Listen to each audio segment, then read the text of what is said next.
Hello ladies and gentlemen, and welcome to this video. Today I'm going to be talking about data visualization for machine learning. So you may be wondering, who am I? So let me introduce myself really quickly to those people that have stumbled across this video or are new to the channel. My name is Royce and I'm an aspiring engineer, I guess, in full stack development and machine learning. So recently I've been working on this project called Project Caratar, and I guess you can check out my channel for those videos related to that, or you can check out the website directly. But anyways, I was thinking about how do companies visualize their machine learning data sets, because as we all know in statistics, we have these regular data sets where we compile the data, make it useful. That's the whole purpose of data science. And then we put them in the graphs that we have available right now. So some of the popular JavaScript libraries, since that's what I'm working with, is JavaScript Node.js, is Chart.js. What else do they have? They have, I think, Raphael.js or something, Morse.js. And there's a lot of other really cool libraries. And then you can also integrate it with some popular API called Pusher, which helps with real-time data updates. But then I stumbled across some really cool websites so that we can dive in together on how companies would visualize their machine learning data, because wouldn't it be great to understand how your data works as an input to a machine learning algorithm and see what happens to it. So let me just draw my idea of what I think should happen, and then we're going to check out these cool websites where we can learn together on how machine learning and data is visualized in real time. Alright, ladies and gentlemen, let's take a step back a bit before we dive into these, just to give you a basic understanding. So you may be wondering, what is data? Simply said, data is a collection of information set at previous times of events where you record that data, kind of like a log. So I can give a very easy example. In the military, you have a guy on a ship that basically records what's happening at sea, and they make it into a log. So a simple type of data would be us just recording our observation during a certain type of the day. So let's say we have data about what's happening at 1 p.m. So we can have our event, and then let's say check at 1 p.m. and then we just record that. So then our data would just be a simple, so we're just gonna have a key, with the numbers, which range from, 1 to whatever. And then we have the data itself, which would be just a string of our observation. So this is going to be very basic. So then we have like 1, 2, and then we should also account for the day. So then on this time of day, maybe we saw a dog. We saw a dog or something.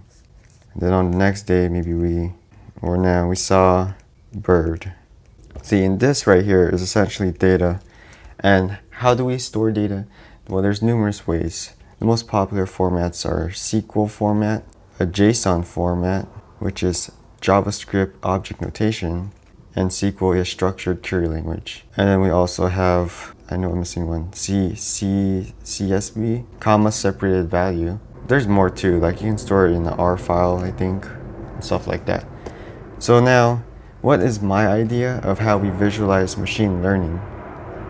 First of all, machine learning is a set of algorithms, and there's a ton of videos online, so you can research that on your own.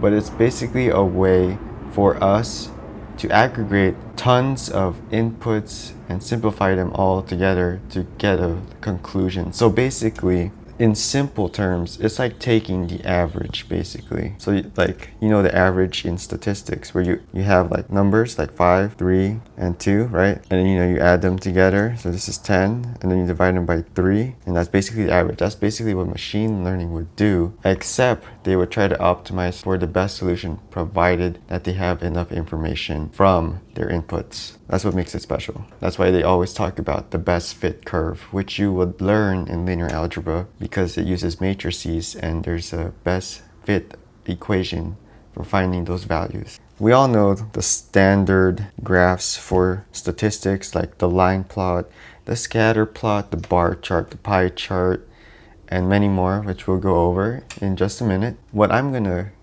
say for my idea is on visualizing machine learning data is by emphasizing 3D. So I was thinking about a spiral chart. So I've never seen a spiral chart used in real life, but essentially the spiral chart kind of looks like a pyramid like this. And then we could base each layer on the amount of inputs relating to the output. So on the top, we would have the output, which is the best fit. And then they would be ranked up in order. So like our machine learning would have an input. I drew it backwards, but so our input would come in from this way. And then we would read the outputs going up. So then our machine learning algorithm could classify or potentially chart the data that it receives in this format so that you can see the rankings.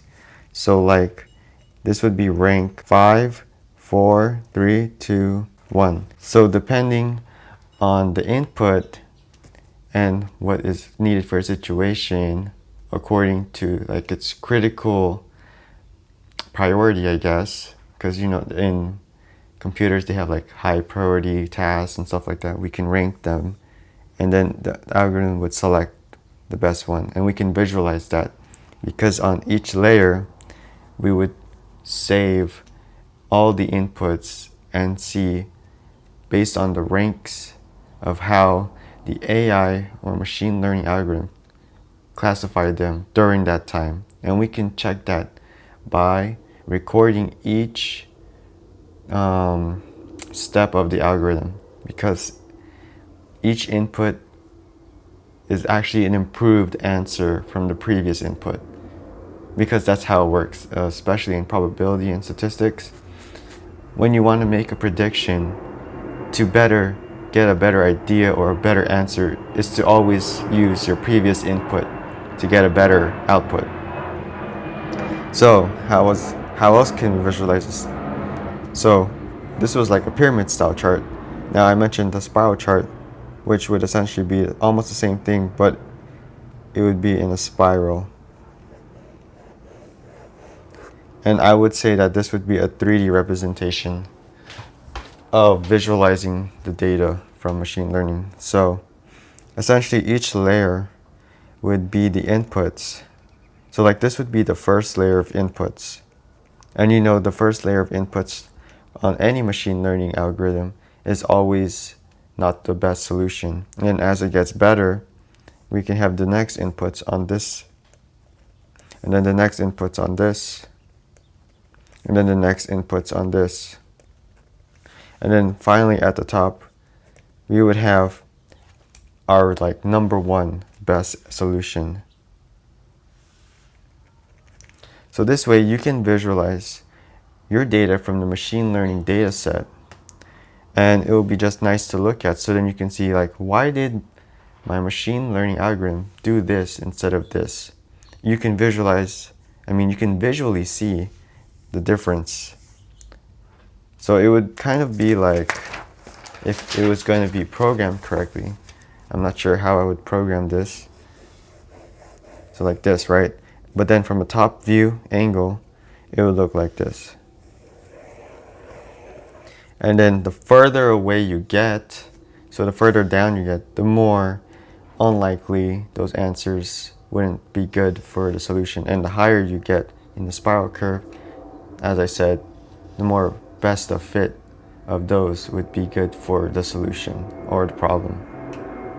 And then in 3D space, since now we have the Z would be more coordinated as well as the further down you go. So the closer you go into the middle of the spiral chart is the leading answer going up to the next level. So let me explain. So we have the X, Y, and then we have the Z, right? So this one's kind of bad actually. So this would be the Y, X, and then we have Z. So in 3D you have it, so I'll just use this battery.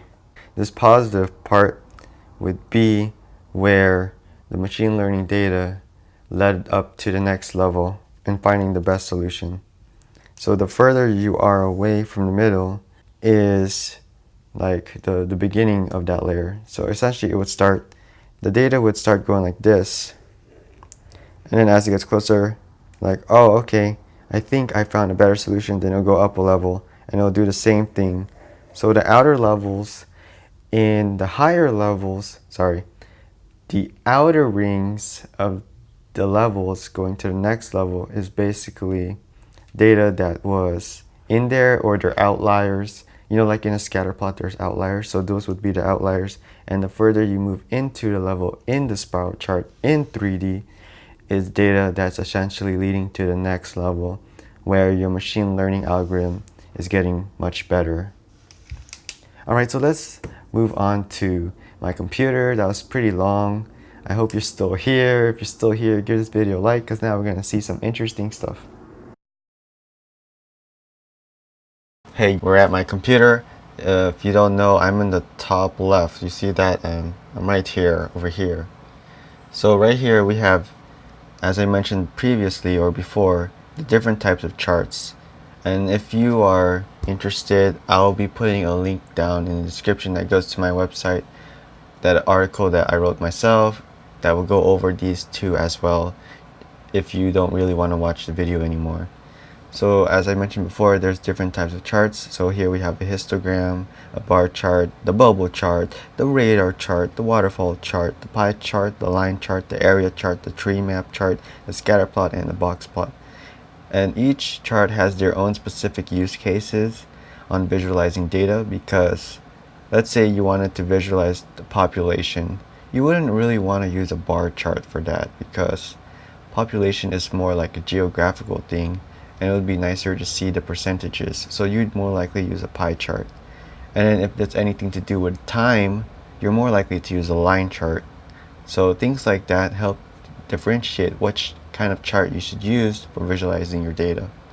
But anyways, now that we have that out of the way, let's go on to this amazing article that I found online when I was thinking about visualizing machine learning data sets.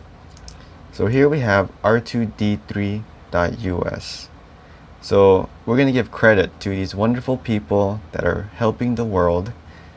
So let's all say thank you to Stephanie for interpreting R2. And I'm going to briefly go over these technologies that they're talking about.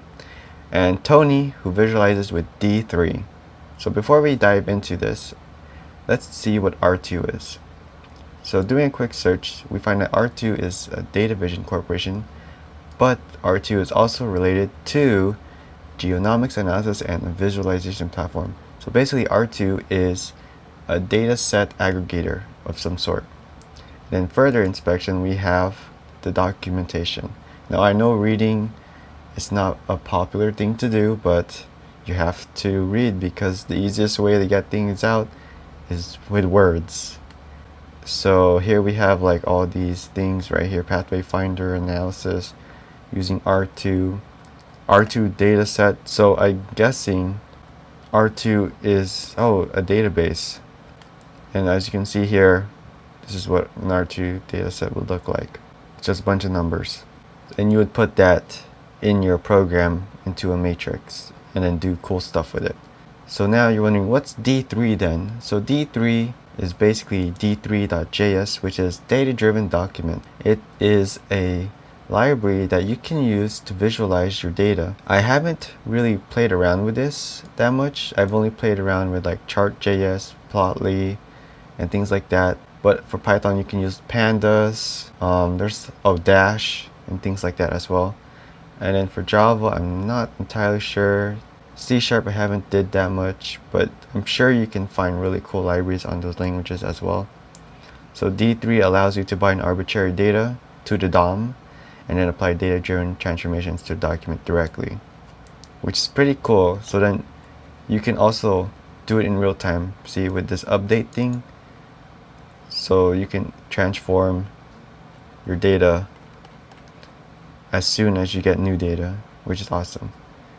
So now let's go back to this article, and this is pretty interesting. You can see how data is driven visually. So first, some intuition, it's just an example. But isn't this cool, right? We can see like how hilly and homes and cities are. So this is San Francisco and this is New York. And then look at that, that's pretty cool. See, I really like how there's an animation, and then you can totally see all the different types of data right here. And now we can put machine learning. Let's get it. Let's get it. So by transforming our visualization into a histogram, we can better see how frequently homes appear at each elevation. While the highest home in New York is 73 meters, the majority of them seem to have far lower elevations. Isn't that cool? So then you can see like the data set right here became more focused, and we can almost see a median like at this point because of how dense it has become. And there's seems to be something right here, and then you have your outliers. That's really cool. Oh, it uses the if-then statement. If else, basically. In machine learning, these statements are called forks. Oh, see, now we can see like the correctness and trade-offs. Let's see how cool that is. I was impressed. Like, I never knew this before, but I was just interested in how data scientists do that today. Because this is a growing industry, it's still growing. See, this is what I'm talking about. But instead of having it this way, I was thinking of the spiral chart. So what they did here was they just have each layer based on the different inputs. So right here they split one layer deeper, the tree's accuracy improves 80%. So I'm guessing the bottom of it is not improved, and then as you go up it becomes improved. So you can see here like how we changed our elevation levels and things like that based on the time. So then you can even continue to add branches, and trees are 100%. So at the end of every branch, the homes are purely in San Francisco or purely in New York. So what this algorithm here is doing is it's trying to guess on the data on where the houses are, if this house is a New York house or a San Francisco house, I'm guessing. So that's what's happening right here. It's basing it off the year built, the price per square feet, and the elevation and things like that. Because we all know, mostly in San Francisco, the elevation of the buildings are not as high as the elevation of buildings in New York, I'm guessing. I've never been to San Francisco. I mean, I've been to San Francisco. I meant New York. But I'm pretty sure in New York you'd see much more higher buildings than San Francisco. And then here they're making the predictions. This is basically a binary tree. Yeah, it's just a binary tree. See how cool that is? And then you can see the guesses the machine learning algorithm is getting. So right now it's 8 out of 8, 19 out of 19. But this is with 100% training accuracy. You can see like the house 2 right here. So if it's less than or equal to 1,000 per square feet and it's greater than 1973, and then see how cool that is. So basically each of these forks you see right here at the, I guess, the node are basically the if and else statements. So basically it's going to be like if this goes here or else goes there. And then you can see how the data is directed. And then they make a reality check. You always need that sanity check to know that your conclusion makes sense. And then here they put intentionally decrease the accuracy. See, isn't that cool?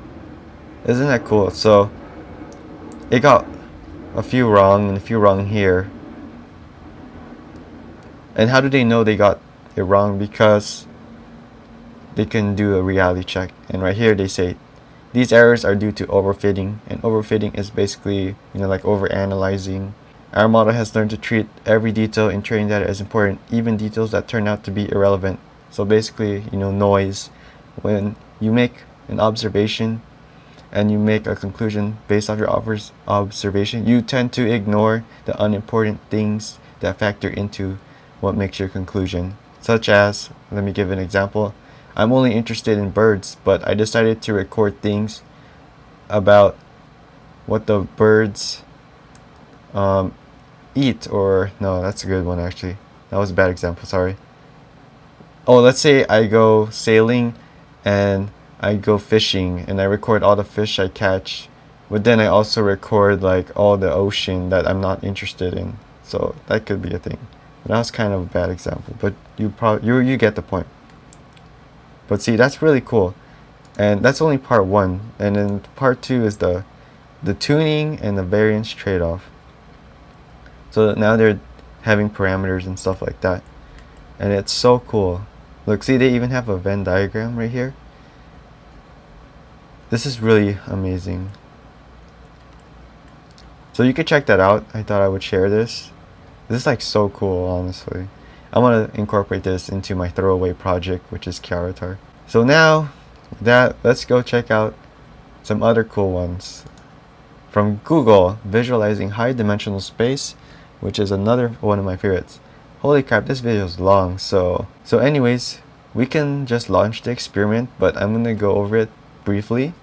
So this was made, let's all thank these wonderful people. Daniel Smolkov. I'll just say the first name because I'm gonna mispronounce the name.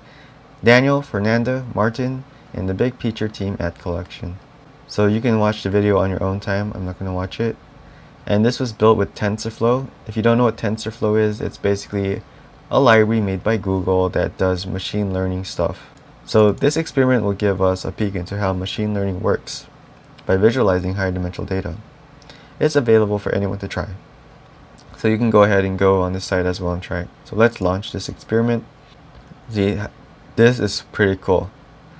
So as I mentioned before about my 3D spiral chart, it would have been like this, but into a spiral, and then the data would look more organized. Because you see how this is all scattered around, and whatever angle you look, it just looks like a bunch of mess. So here they have a lot of algorithms like generative, neural, something, but we have MNST. Those are algorithms. So I'm not sure how to use this, but we'll figure it out. Oh, okay. So word to vector all, and we're using a demo data set. Oh, I guess that is the experiment. Oh wow, look at that. That is pretty cool. Let's get a color map in here. Whoa. Oh wow, so now we can see like some words. Pigeon, Brooklyn. Let's see. Nearest neighbor algorithm, I'm guessing. So you can check this out for yourself and see how you can visualize your machine learning data in 3D. Yeah. This probably takes a lot of RAM though, because it has to store all this. It has to store the data in either local storage or the cache. And then you can also check out more experiments at Experiments with Google. They have a ton of experiments. And I guess that's it for this video. So ladies and gentlemen, that's it for this video. I hope you enjoyed it. Don't forget to follow my channel right here. Don't forget to follow my Twitch. You can check out the websites that I make. Check out Sunkoi Wish. You can check out my photography site and my other website that I'm working with. And that's it for this video. I hope to see you again soon or in my next video, and have a fantastic day. Bye.